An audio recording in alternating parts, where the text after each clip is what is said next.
Hi, everyone. I'm going to just be kicking us off. My name is Martin Merz, and I'm a scientist with the Environmental Protection Agency, Region 10. So I'm based out of Seattle, and I work in the Water Division. And I'm going to explain a little bit about who we all are and why we're here. So some quick context. We're all from different federal agencies, the panelists that you're going to hear from today. And there's something in Seattle called the Seattle Federal Executive Board, which is a forum where regional federal agency leaders gather to coordinate our regional federal activities. And then there's something called the Seattle Federal Executive Board Associates Program, which is a leadership and professional development program administered through that board for folks that are earlier in their careers. And so Darlene and I are both members of the Associates program, which is just a 2-year professional development program.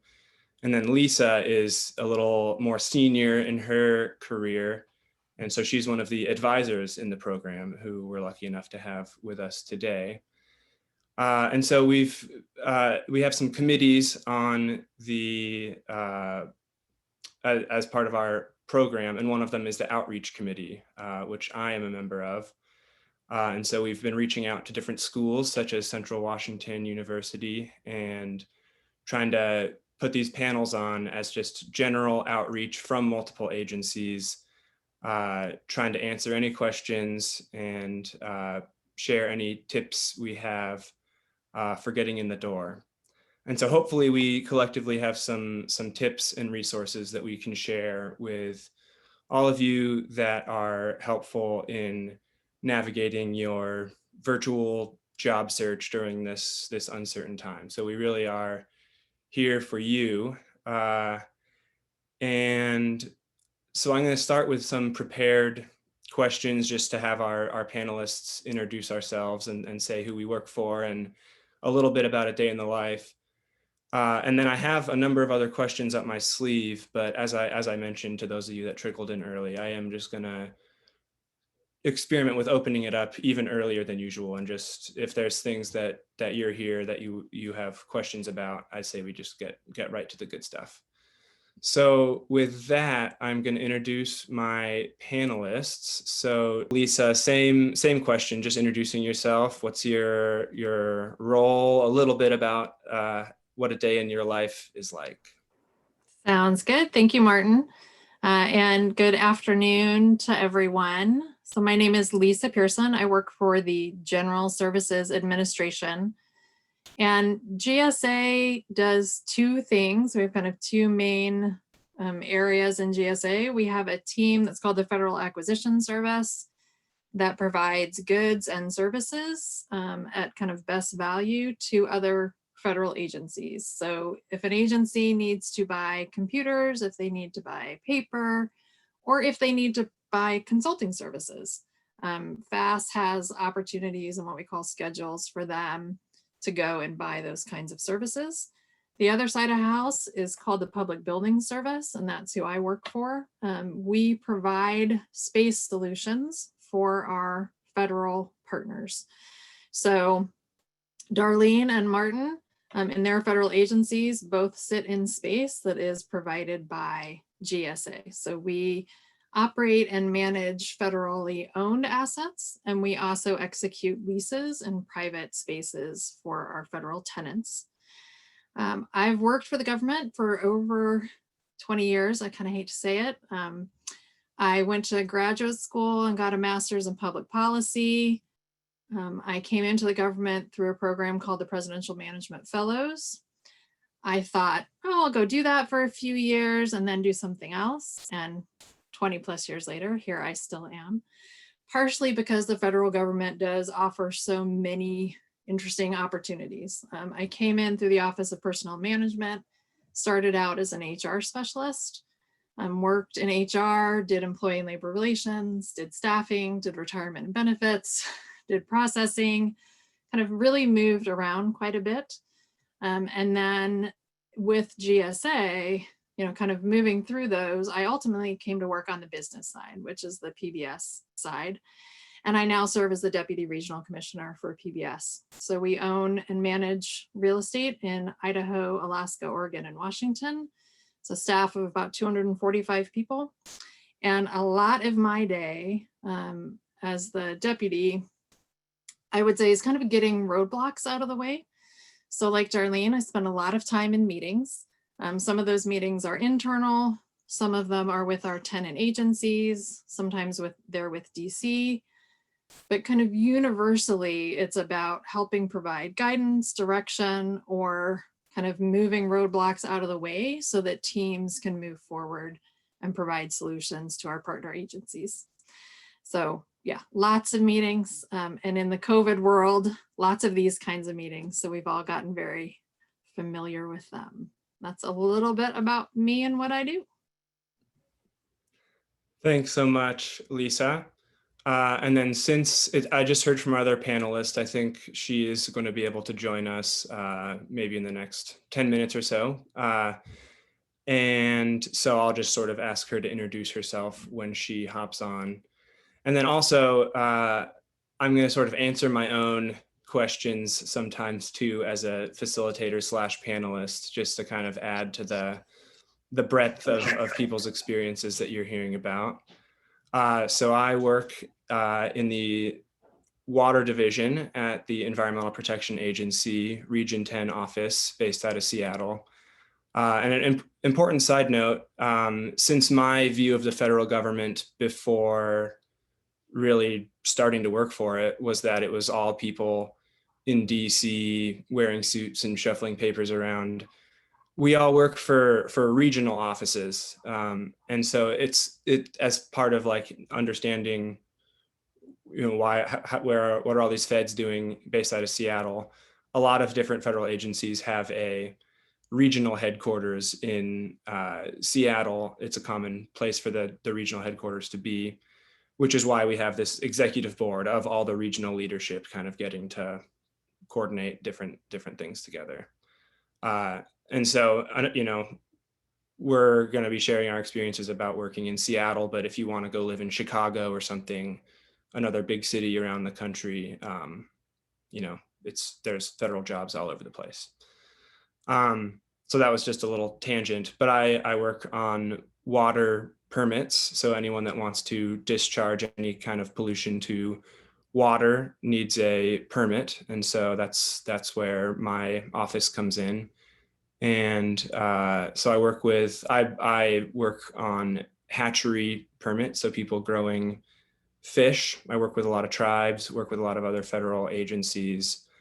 And I grew up in Seattle and grew up camping and splashing around in rivers. And so I definitely have a feeling of public service, and, I'm working on important issues that impact people's lives in this area that I grew up. So it's easy to get up and go to work in the morning. So I'm going to move us into our next question, and I might even just open it up after this question, but this is an important one. How did you end up, and I'll start with you, Lisa, this time. How did you end up deciding to get into federal work? Did you stumble into it? Did you graduate wanting to save the world and serve the taxpayers of America? Yeah. What was your journey landing here? A little bit. So my mother was a civil servant, not at the federal level, but I grew up in Kansas City, and she worked for the city of Kansas City for a long time. My father was an architect, but he also did a lot of civic engagement and sat on, like the city planning commission and other functions like that. And that idea that government was valuable and that government service was valuable was kind of baked in our family. We had other family members, aunts and uncles, who had worked at the federal level. So I always had that sense that I might want to do public service. Got an undergraduate degree in sociology and urban studies. So had started out kind of at that city level. After college, lived in DC for a couple of years. And even though I didn't work for the federal government at the time, you can't live in DC and not get a lot of exposure to some of the pretty amazing work that federal agencies do. When I went to graduate school, obviously, I chose that as my focus. So public policy was my kind of focus area. And that, I did have friends who left that certainly and went into consulting and some other roles, and that just didn't feel like the right fit for me. So when I learned about the Presidential Management Fellows Program, which was a way to kind of enter in the federal government, get some very targeted development in the first couple of years of your career, that was really appealing to me. And luckily, I had a lot of friends who were very focused, right? So I know we have some folks here from Law and Justice. I had friends who, they were passionate about recidivism, or they were passionate about the law or some other P's, or they were passionate about education. Martin, they were passionate about science and the environment. And I always thought, oh, yes, that, and yes, that. Oh, and that seems really interesting. That's really important too.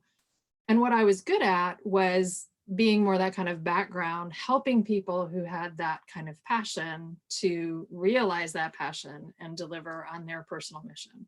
And that's what kind of drove me to HR to begin with. So it was kind of this married up thing, right? I found the Presidential Management Fellows Program. Office of Personnel Management had positions, and essentially the first couple of years, it was almost like being a federal consultant. I worked for OPM, but I got to go into other federal agencies and look at their human resources practices and help them think about how to improve, whether that be recruitment or employee relations or recognition. And it gave me this great exposure to the pretty, again, amazing work that gets done by federal servants every single day, and the very wide breadth of opportunity.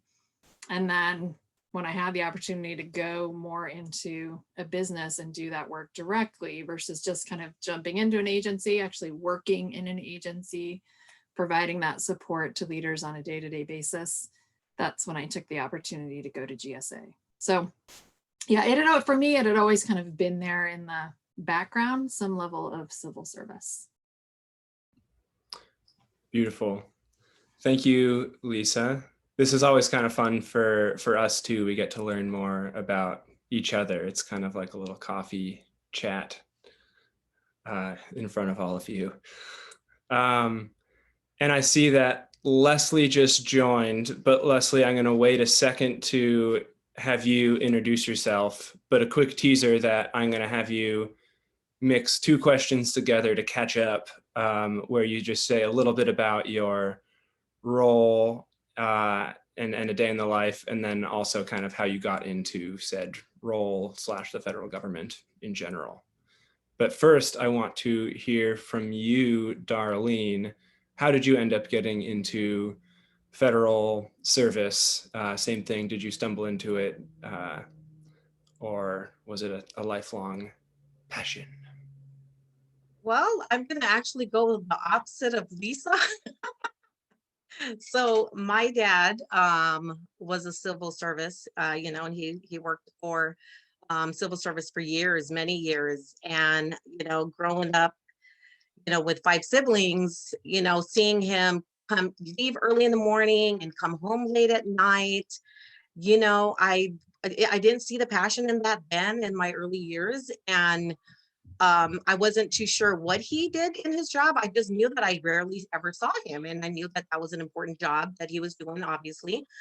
And so my passion, my roots are more family oriented and taking care of one another and, just being that support. And so my passion was more, I wanted to become a elementary teacher. I wanted to specialize in special education and, and so I did. My early college years, I got my bachelor's degree in early childhood education. I worked for the Department of Education back home in Guam. for 8 years, and I worked specialized with autistic kids. I loved what I was doing. I was raising my kids as a single parent. And then I decided to uproot my family. The education department wasn't at the level where I felt my kids deserved a better education, unfortunately. So I uprooted my kids and we moved to Washington in 2003. And at that point, I was volunteering at the schools, at my kids' school. They were young, between elementary and high school. This is a new environment for them. So I started volunteering my time in the school and becoming acclimated to their education and their curriculum and what they provide for the kids and how involved I can get, because I was really actively involved back home as a mother, as an employee, and as well as an advocate. And then I kind of switched gears. I decided I was going to stay home with my youngest kid and take on some online classes to keep myself busy in the middle of taking care of kids in school and juggling life, the life balance. And I went and I started to become more involved in paralegal. I wanted to know the law in Washington, what's going on out here. I wanted to make sure that my kids knew, the rights and wrongs of, being, culturally raised. Now we're in a state that they're, foreign to. So I got my associate's degree as a paralegal, and then I started working for an attorney. And I stumbled across this attorney through a friend. Not really, I had the paralegal degree, didn't know what type of law I wanted to get into. I just knew that I wanted to, get exposed to that. And it just so happened that this attorney was a Social Security disability attorney. She, provided services to clients who applied for Social Security disability, who was denied because, their disability didn't meet the criteria of, Social Security. And so what I found myself doing was preparing court hearing documents, preparing appeals, providing, gathering medical evidence, and, helping the attorney build a case to present to the Social Security Board and determine that they are disabled and they do meet those criteria to receive Social Security disability benefits. And in the interim of that, I was also visiting the local Social Security office, filing appeals, and became, familiar with the staff there. I was there every week, and I wanted to know what they were doing in there. And this was a federal job, and what type of, opportunities they had. Just to give you a little background, working for an attorney in a private firm, I didn't get health insurance, and I had no retirement. And the biggest two things that I needed to secure my children with was insurance and some kind of retirement. And I didn't have that in that setting. And so I struggled with that. I loved my job. I loved what I was doing. But then as I learned more from the staff at the Social Security office of what they were doing and how that was a career and they had all these benefits, and that was something I wanted to get into. And I had some background of the disability part of it. And they decided to tell me that there was an opening, and I applied. Here I am, a public, in the outside in a private firm working for an attorney against the actual agency that I'm applying to. And I thought, oh, they're not going to give me a chance. I have, I'm kind of against the whole, which of the reason of their, the disability part of it. And I was given the opportunity to, interview, and I didn't realize that my disability background as a paralegal and working with this attorney gave me some background, to work with Social Security. And so I did. I got hired, and I started out as a service representative and worked my way up to the program analyst. And I love my job. And if there's anything that I can give you in return of my my career path, is I was looking for what I love to do, what I was going to wake up and love to do, and provide public service and continue to help, the public. And I knew that being able to do that was going to be with the Social Security Administration and what they had to offer to me, and the passion that I could give in return as an employee. So yeah, definitely a lot of degrees going on. I did a lot of movement, but I still find myself in the early childhood part of the disability with the attorney disability, and here I am now giving back to the public. in that realm in a different capacity. Thank you. That was beautiful, Darlene. Thanks for sharing that. And I'll sprinkle in a quick fact of the day. The federal government is the largest employer in the U.S. And Darlene was talking about, her passion and it ultimately having it lead her into a job with the federal government. And I really, through doing this program, it's blown my mind a little bit how, it seems like there's an agency for everything. Lisa definitely has a view into that world. And it kind of seems like whatever passion you have, it's not that working for the federal government is your dream job. It's just that there's a federal version of your dream job, I think is what it feels like. For me, environmental stuff, there's all different angles of that, but one of them is working for the federal government. Could I ask something? Yes, go ahead. Sorry, I'm just going to take a minute of your time. I forgot to add something, and the reason I want to is this is important. I hope that this is important and could give you some, content to it. I've been with Social Security for 13 years now. And that's how long I've been with the agency.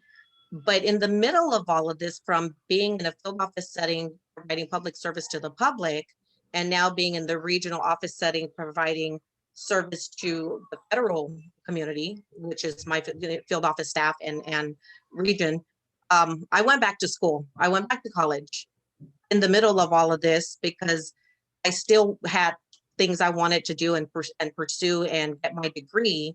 And I ended up going back in the middle of my transition and got my associate's degree in business management.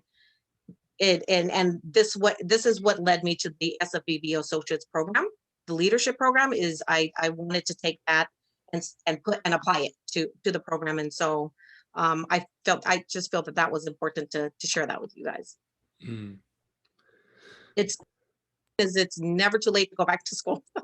Indeed. Thanks, Darlene. So Lesley, before you jump in, I'm just going to tell the group that I'm going to open it up to all of your questions because I want to make sure that we have time for that. So please be thinking of your questions as Lesley introduces herself, and then we'll do the silence and see who's ready to chime in first, either verbally or feel free to ask questions in the chat. But Lesley, first of all, don't apologize for being late. We're all running around today and this week and this year. But what is your role and what's a day in the life? And then a tidbit on kind of how you got into federal work. Sure, thank you. When I had a doctor's appointment, I just realized I still have my mask on. Lesley from NOAA, the National Oceanic and Atmospheric Administration. I am the assistant to the Associate Deputy Regional Administrator. And what that means is I kind of do some calendar management for her, but I also work in our public affairs office and I write press releases and web stories. And then I am the co-facilitator for a leadership management program that we have within our region. And NOAA West, our entire West Coast region is starting a leadership program, so I'm going to be helping manage that. So my day-to-day work is a little bit of everything. We had summer interns and I managed the outreach for that. So yeah, just a little bit of kind of everything, not actual science stuff. And I'm not a scientist. I have a bachelor's degree in political science and a master's degree in Homeland Security Studies with the emphasis on terrorism. And I work at NOAA. So that's kind of how my life kind of went that way. I started my federal career in 2007. I lived in Washington, D.C. at the time. Prior to that, I was in the government affairs office for a nonprofit, and I worked with Congress and different stakeholders within the states and cities. And my parents were federal employees, and I always wanted to be one. and my parents worked for Department of Defense. And so I applied on USA Jobs like everybody, and I think I applied for maybe like 40, and I got one interview with the Department of Interior, and it was in their congressional office for what was then called Minerals Management Service. And I had my interview, and I was like, all right, I know how to work with Congress, but I don't know anything about offshore oil drilling because that's what they regulated. And I was told during my interview, like, they can teach me that part, but they can't teach you how to work with Congress. So I got the job. So that was my first federal job. I worked there for 5.5 years. I don't know if anyone knows about Deepwater Horizon, but they blow out off the shores of Louisiana for like 10 months. Oil was spewing into the Gulf. My bureau regulated that. The president actually had my boss fired, and the bureau split into 3, and I went with what is now the Bureau of Ocean Energy Management. And ended up moving to the Seattle area in 2012, and I got a job with the Federal Air Marshal Service, which is under Department of Homeland Security. So it's kind of finally using my master's degree at that time, working on different, I was not an air marshal, but I was working on different programs for them. And then I decided to, I was there for 7 years, and then I decided to go to NOAA. And again, all these were on USA Jobs. I just applied, and I mean, I applied for like 20 plus jobs every time, but you always get that one. And that's how each of these jobs happen. So I've been with NOAA for almost 2 years. And yeah, that's kind of how I ended up where I'm at. I love it, Lesley. You tied those two questions together in a lovely way, what you currently do and how you got there. I suppose it's not so hard to tie those together. What do you do? How'd you get there?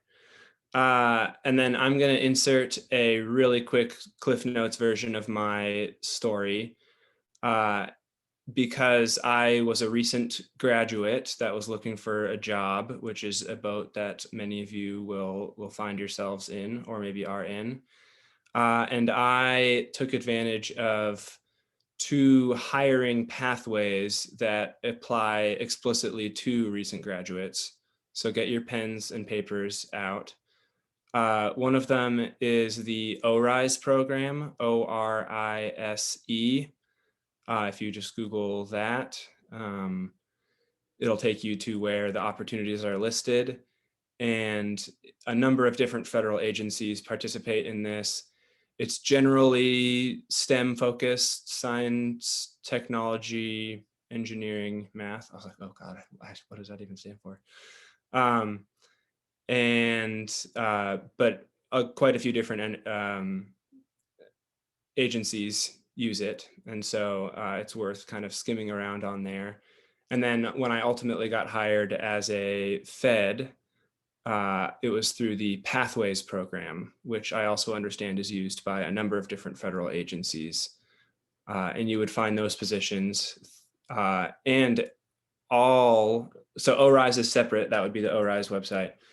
But any Pathways positions or any federal jobs in general, you're going to find through USA Jobs. And I can post some of these web links in the chat. But for any of you that haven't poked around for federal jobs yet, USA Jobs is where that happens. So, and then I'll quickly touching back on something Lisa mentioned, the Presidential Management Fellowship is still exists and is a really cool program that I've had some friends go through. Do you want to touch on that at all, Lisa? Yeah, I mean, since we're talking about hiring authorities a little bit, you've hit some of the great ones, particularly for people who are currently in school. So under Pathways, recent graduate, right, as you get close to graduating and then for a certain amount of time after you graduate, you can be eligible under that program. Presidential Management Fellows. If any of the folks online have military service, there are also certain veterans preference that apply to federal hiring, and there are specific hiring authorities for veterans. There are also specific hiring authorities for people with disabilities. And the disabilities is a very, very broad range. Information, it's what is normally called a Schedule A appointment. Martin pointed you all to usajobs.gov. There's great resources on usajobs.gov that talks about all those different categories. So if you are a veteran, there is a place on USA Jobs specifically that talks through the opportunities that are available for veterans and how you apply for them. There is a section on Schedule A and employment of people with disabilities that kind of walks you through how you demonstrate your eligibility, what documentation you need to have for those different categories. Same is true for the pathways that Martin was talking about. So lots of great information on that website. Totally. Thanks for chiming in on that. So I want to open it up and make sure that we have plenty of time to get to any of your questions. And so I think the chat box is fair game, or once I pause, any of you who want to chime in with a question, and then maybe Merridy and Christine, if there's no other questions, maybe you have some insight into what you think your students might be interested in. A lot of times the Q&A gets into some of the nitty-gritty, how to make a good federal resume and how to navigate USA Jobs. And, you know, you're all presumably interested in some of the nuts and bolts of actually getting in the door into the federal family. And so, yeah, anything's fair game, and I will do the pause starting now.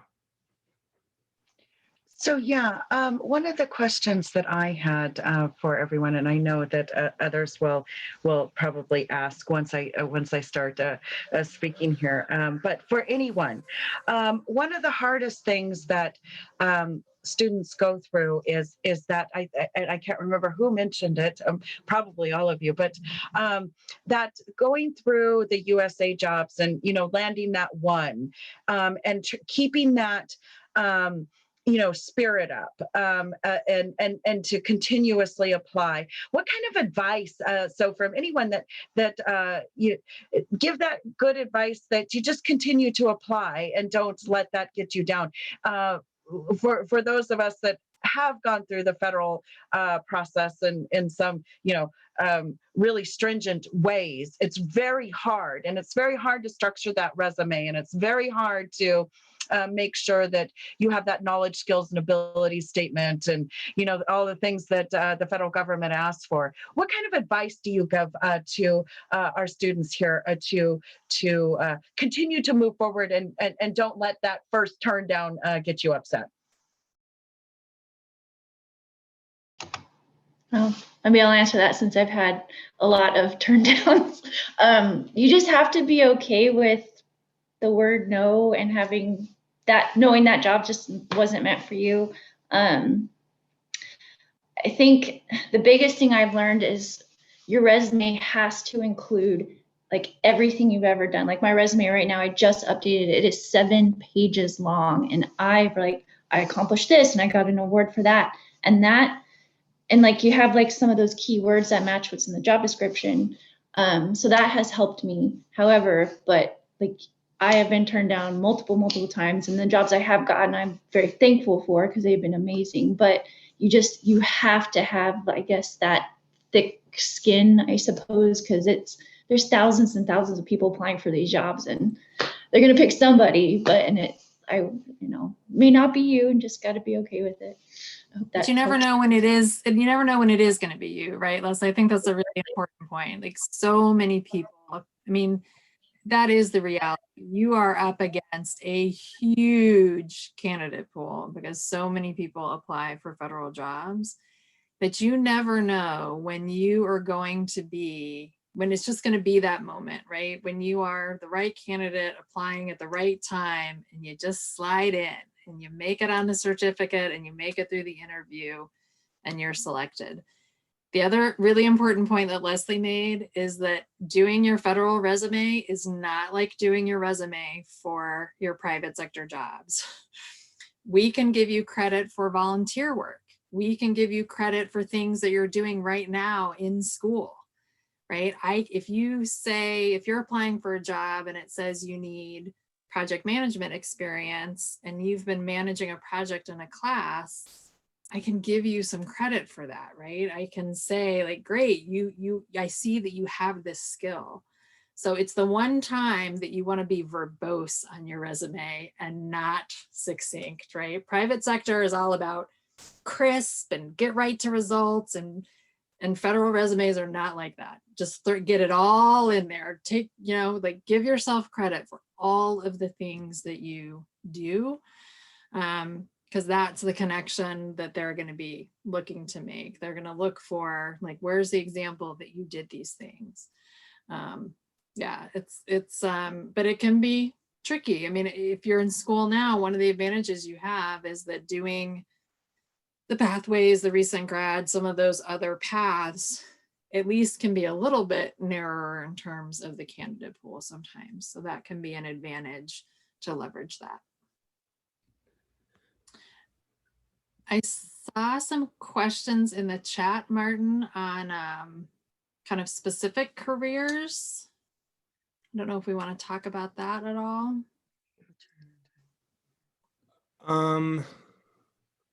Let's see, maybe let's talk. I think some of the most broadly applicable questions might be about how to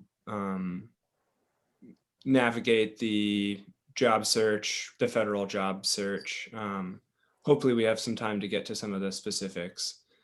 But I do think us spending a little bit more time on the resume question in particular is helpful, because that's something that everyone will navigate. I could add to that, Martin. Yeah, go ahead. With my experience on USA Jobs, I'm still on there. I'm still active. So that's another thing, if you are going in there, they say less is more. And what I mean by that is when you're doing a job search and you're just not sure what the title of the job is, if you put less in there, sometimes you get a more broader list of openings. That'll help you. The other thing is stay active in USA Jobs. When you're building your resume and you're interested in a position that is posted up there, read the content of the post, the requirements, the qualifications, the job description, really read that thoroughly and sit back and ask yourself the questions of, did I do that? Not, are you doing it currently right now? Did I do that in the past? Whether you were getting paid for it, whether it was a volunteer type of situation like Lisa and Lesley covered.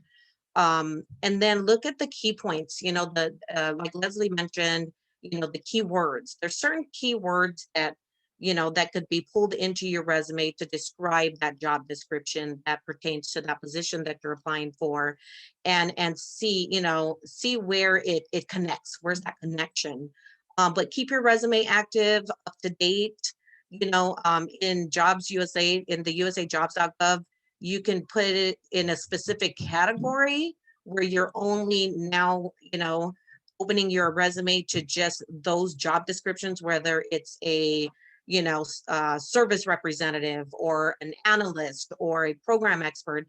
If you only leave the category limited to that, then you're only pulling in, job openings for those categories. But if you leave it public and you put it out there, that's what they're looking for in your resumes, are those keywords. How does your resume apply to this position? And it's not just necessarily the job description. It could be, or the job title. I mean, it could be the job description or the qualifications. I find that was very helpful when I'm helping individuals, build their resumes and look for those keywords and determine how to post it up there, and just constantly check it.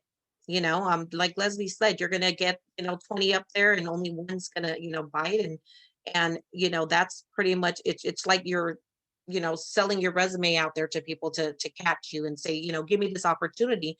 And another way I look at it too is tell a story in your resume, not so much in words and paragraphs, but like in 2 points, of your job description, and not in paragraphs, because then it makes it a little bit harder for the people who are looking at them. to pull that in.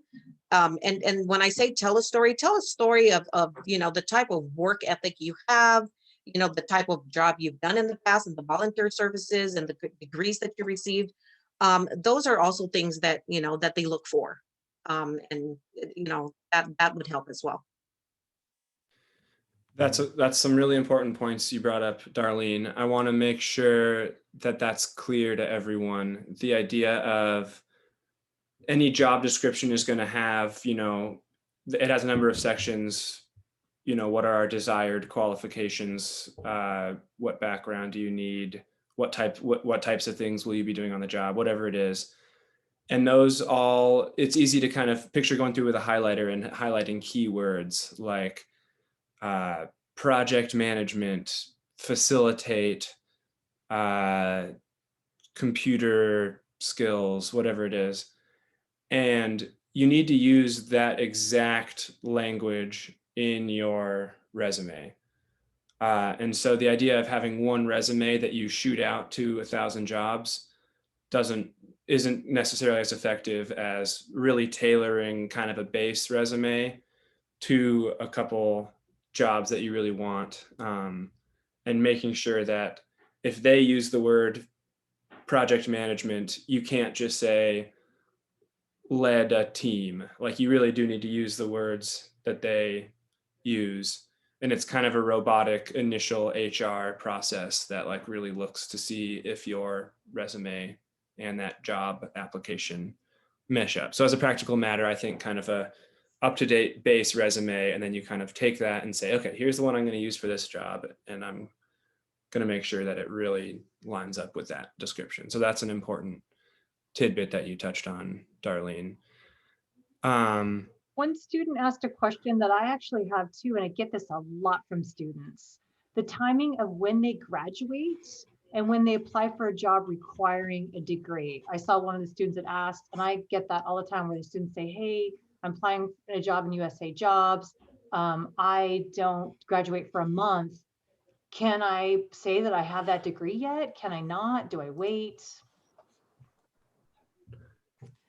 You just need to be clear about when you're getting the degree. So generally speaking, if memory serves, and I should double check this, but it's something like 30 to 45 days.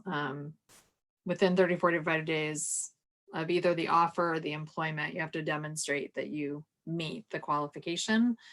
So, you know, in the recent graduate program, pretty much you can be in the recent grad program after you've received your degree, but a lot of people are applying when they're in their final quarter or semester. So it is in anticipation of achieving the degree and then beginning the employment. And I also haven't recently looked at stats, but from what I recall, I think it's if you expect to graduate in the next 6 months, then it's, and like, you know, don't definitely look this up. Don't take my word for it, but I'm pretty sure it's 6 months. And you just, you know, when you say it, it'll ask you like, when did you graduate? And you'll just put the month that you expect to graduate. You're not trying to fool anyone. And then the same with your resume, just, you know, expected this date. And then really, it seems like a lot to go on about with resumes, but there's a lot of particular things that you have to include, and just the graduation date made me think of this. Things like GPA that you might not put on a normal resume, you do have to put on a federal resume, is my understanding. And little things like highest expected or like highest achievable GPA or something needs to be on there too. A bunch of kind of bizarre things that you might not think about on your own. There's a tool in USA Jobs that helps you basically have to fill in a form of these different pieces of information, and then it'll pump out a resume for you. So I always suggest using that tool to make sure you're including the right information in your resume, but then formatting it separately to make it prettier. So it's kind of a tedious thing. And I will say, I'm happy if anyone wants, I can send my email out if anyone wants just kind of a template of a federal resume. I know that when I first put mine together, seeing other people's as even like a, wow, that's how you get to 10 pages. Like you're writing an essay about yourself. Like really picturing what that means. It was helpful to have a template. So I'm going to stick my email in here in case anyone wants to shoot me a message for that resume. And while I'm typing that in, does any of the panelists have any final things on resumes or USA jobs before we kind of move on? There's a question about applying in USA jobs if you're a veteran with disabilities. Again, there's a lot of guidance on the web page. If you are already have left your military service, you'll need your DD 214. If you have not left military service, but you're getting ready to transition, ultimately you'll just need the documentation that you're transitioning out. And if you are a veteran with a disability, depending on the level of the disability, if you are 30% or more compensably disabled, there are even more special hiring authorities for those veterans. And there are actually authorities where agencies can kind of pick you up even outside of the competitive process. So lots of opportunities. I know at GSA in Region 10, we run between about 45 and 50% of our workforce are veterans. We love veterans. They are, there's just, you get such a wealth of experience serving in military, and it translates really well into federal careers and into federal service. And it's great to be able to leverage all the experience and leadership experience that people get through military service in federal service. So lots of opportunities there. Yes, Lesley, Operation Warfighter, yay. If you're currently and you're getting ready to transition out, we also love our Operation Warfighter interns. They're awesome. Does one of you want to elaborate quickly on what that is? Lesley can talk about it. Sure. We had some interns through Operation Warfighter when I worked at the Air Marshal Service, and they basically had just gone out of the military and they had some degree of disability, and we put them in different job positions for, I think we did, one was 3 months, one was 6 months, and they just worked in an office setting in the federal government agency and kind of got to learn. It was helpful for them to transition from military to like a civilian career through the internship program. And I don't know, I highly recommend anybody that is former military to go through this just to help with transition, especially because I know that can be extremely difficult. So it's a really great way to kind of get your feet on the ground in a civilian capacity. Brilliant. Thanks, Lesley. Let's see, we're getting close to the end of our time. Merridy or Christine, do you have, I can see there's a number of questions in the chat. Is there anything that you think that do you want to guide what we go to next? And if not, I think go ahead and pick. There's so many, and I would hate to just choose one person in particular. Right, I can't do that either. So yeah, good. You guys. All right, we'll take the heat for it. To avoid being unfair to anyone, I'll just make up my own question. What does it look like to network in the federal government, or as someone trying to get into the federal government? Is it helpful for people to know who you are once you get onto the list of candidates? Is it weird to friend someone on LinkedIn because you see that they graduated from your school and work for an agency that you're interested in? Does anyone want to jump into that question?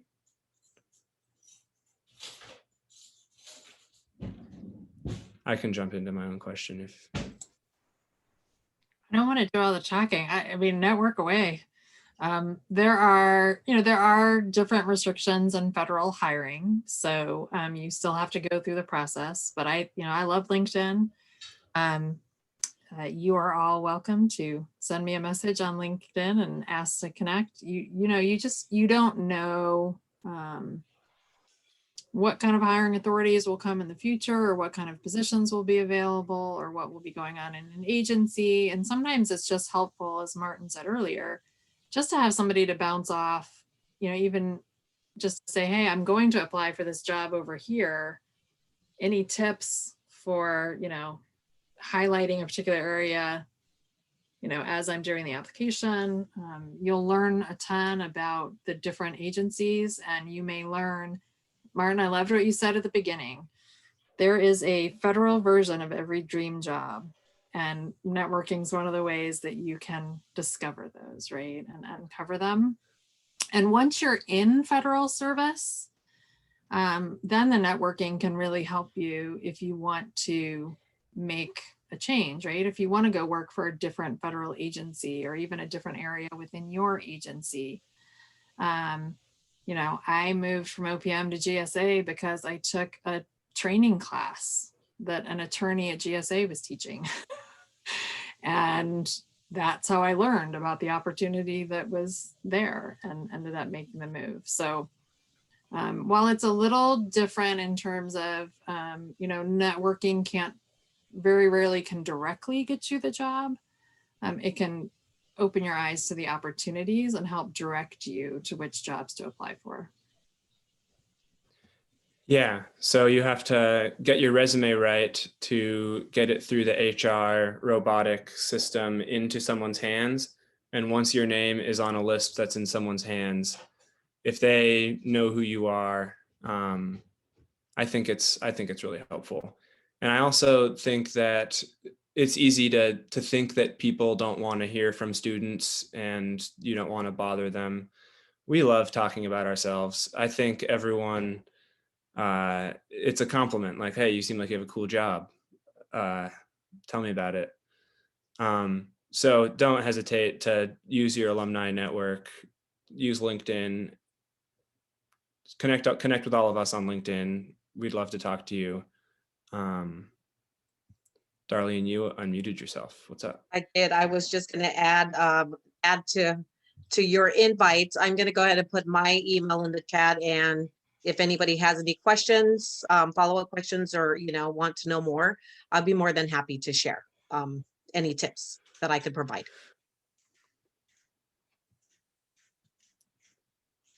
Brilliant. See, we're also approachable, and so are other feds are too. And so finding the sweet spot between someone who went to school where you guys go to school, and who works at the agency that you want to work for, or even if they're not part of your alumni network, it's people are open. Okay, it's 5. I didn't chat with my co-panelists about a strict end time, but I do want to somewhat respect people's time. Maybe if there's one more question that is worth getting to. It looks like there's been some questions, some answers being trickled into the chat as well. I don't know the answer to the work from home question, except for that everyone's working from home right now. Or a lot of people are. Okay, I have a question. General outlook of federal hiring, economy right now and everything, people are very nervous. That's another thing that students have been asking me about. What's the outlook? I am not an HR myself, but from my perspective, it seems like hiring is chugging along as normal. So yeah, Lisa, do you seem to maybe have something to add? I would just, I would say, this is a strange day to be talking about this. Should there be a presidential transition, it is not unusual for an incoming administration, and quite honestly, it's actually not even unusual for an administration that's serving a new term to kind of take a pause on federal hiring kind of in the January, February timeframe. It's an opportunity for either the administration that's kicking off their next 4 years or for a new administration to just take a moment and kind of look at the federal government as a whole, make some initial priority decisions. It generally doesn't last very long. It's usually just kind of a moment in time.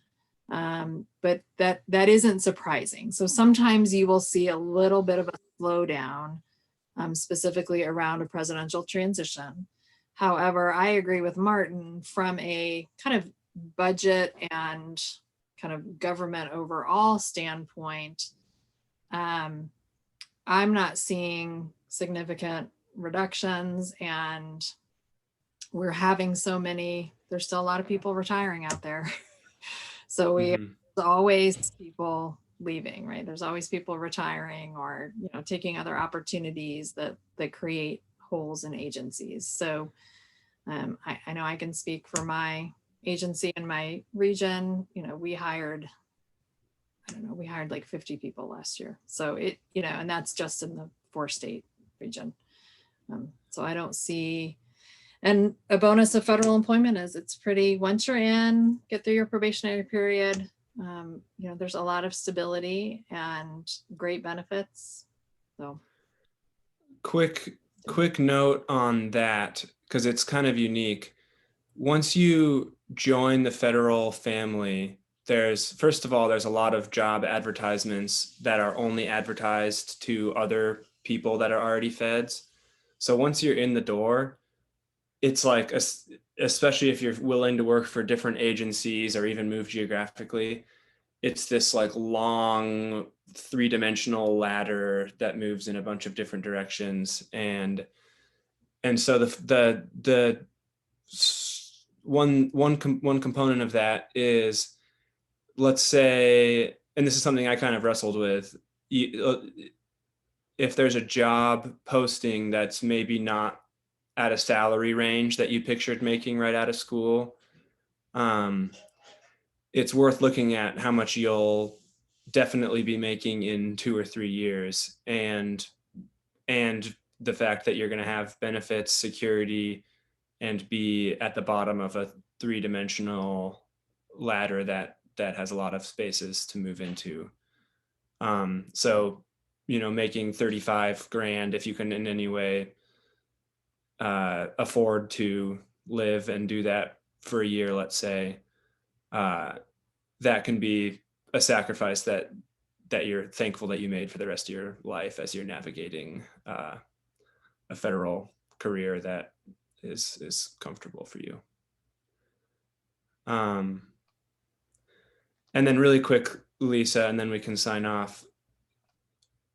If with or without a transition, does that also mean that there might be kind of a pulse in agencies hiring before a new or continued president is sworn in? Yeah, until most of them are in this. Everybody's doing that right now. doing Everybody, that push right now. Okay. yeah, everybody's pushing right now to make hires and get people through security clearance and get them on board, so that if there is a freeze, you're kind of as full up as you can be to get you through those couple of months. It doesn't happen every transition. Some transitions, they just, you know, they keep going business as usual. But it is not unusual for there to just be a momentary pause. Even in those pause situations, critical jobs are always, you know, they're going to get exceptions and they're going to get posted. So a lot of our law enforcement agencies will continue to recruit in those times. People providing direct service to the public, like I'm sure SSA probably gets some positions accepted because, you know, they're doing direct service. People at IRS who are doing direct service, those often will get accepted because you can't just suddenly stop you can't stop providing federal services, turns out. You actually have to do the thing you're there to do. So. Well, thank you so much for sharing this time, and thank you for sharing this information. I mean, I'm a career counselor and I learned a lot from this and just really appreciate it. Lesley, Lisa, Darlene, Martin, appreciate the time. And I saw that you guys had put your emails, so perhaps if students still have questions, they can just email, reach out to you and get those questions answered. And I am going to, we'll probably have this posted as a recording on the Career Services YouTube page in the next couple days. And for students that want to work on their federal resumes, you know, Career Services to help you, here to help you with that too. So again, thank you to the panelists. We appreciate you so much. So. Yeah, Martin, Darlene, Lisa, Lesley, thank you very much. I did learn something too today, and I've done several of those federal resumes. So thank you very much. And I'm one of those oldies, you know, with the federal thing here. So yes, it was very, very helpful, and will help me guide the students a little bit as well. I really appreciate you. And thanks for all the students that showed up. We had a good showing. Yay! Really awesome showing. And this has been fun for me. I know it's been fun for my lovely panelists today. And this is an awesome showing. I think it's one of our best showings for one of these things. So you guys are really something.